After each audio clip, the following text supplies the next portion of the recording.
Les compétences sont identifiées, l'étape suivante consiste donc à les évaluer. Mais les évaluer par rapport à quoi? Je vais vous parler de la stratégie en préambule de cette formation.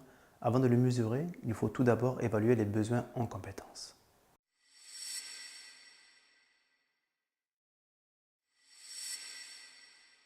Les besoins en compétences seront intimement liés aux besoins personnels, c'est évident. Mais dans le déploiement d'une gestion de compétences, on commence par les ressources humaines dont on dispose et ce travail aura un impact éventuel sur des décisions de recrutement, de formation, de réallocation des fonctions. Aussi, nous allons nous concentrer sur les compétences en elles-mêmes. Quel que soit le support, tableau des compétences, définition des fonctions ou support d'entretien, vous avez à définir les compétences attendues par fonction. Oui, il faut bien y venir à un moment donné. Les compétences dépendent des fonctions et des postes occupés. Ainsi, c'est à ce stade que vous identifiez le minimum attendu en matière de compétences pour chaque fonction. Nous parlons toujours des compétences du portefeuille, des compétences préalablement identifiées. Au besoin, vous pouvez le compléter si la liste de certaines fonctions fait apparaître des compétences importantes à suivre.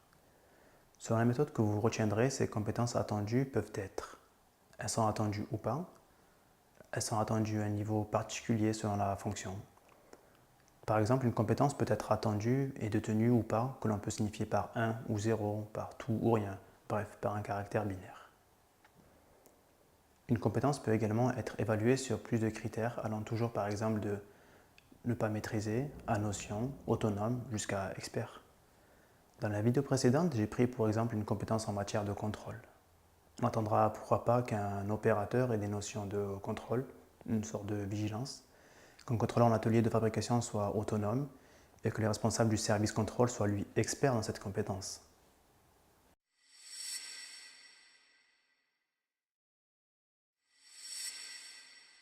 C'est la phase la plus longue et qui mérite le plus d'attention, mais qui se trouve grandement simplifiée si au préalable le travail d'identification des compétences nécessaires était correctement fait.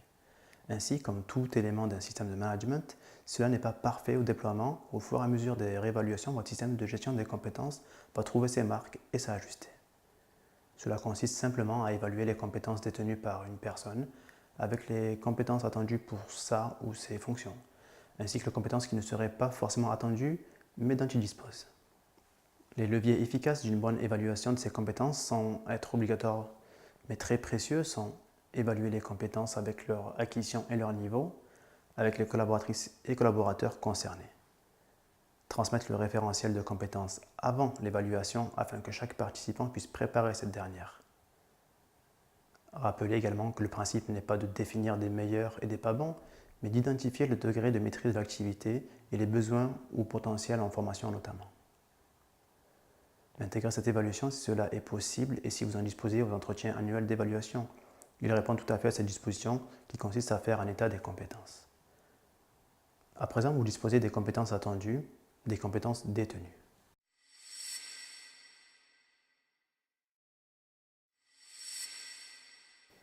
Synthétisons dans un tableau ce que peut apporter cette analyse des compétences à partir du portefeuille de compétences, des compétences attendues par fonction, des compétences détenues par les collaboratrices et collaborateurs. Avant, une précision. Les collaboratrices et collaborateurs ne se résument évidemment pas à leurs seules compétences, mais celles-ci sont bien sûr importantes. Quelles que soient les dimensions de votre organisation, je vous souhaite de disposer de beaucoup d'autres relais, supports et moyens d'échange avec l'ensemble du personnel. Voici ce qui peut être mis en évidence de manière objective. Les couvertures de chaque compétence, les impacts d'évolution du personnel en cas de départ ou de mutation, les impacts d'évolution des activités, les besoins en formation, les besoins en acquisition de compétences, et bien d'autres analyses encore allant dans le sens de la compréhension et la maîtrise des compétences. Ces évaluations, tant des besoins que des compétences détenues, est donc à faire régulièrement afin d'apprécier les évolutions et d'intégrer les nouvelles compétences à acquérir et déployer. Nous nous retrouverons dans le prochain épisode afin d'aborder la maîtrise de l'acquisition des compétences.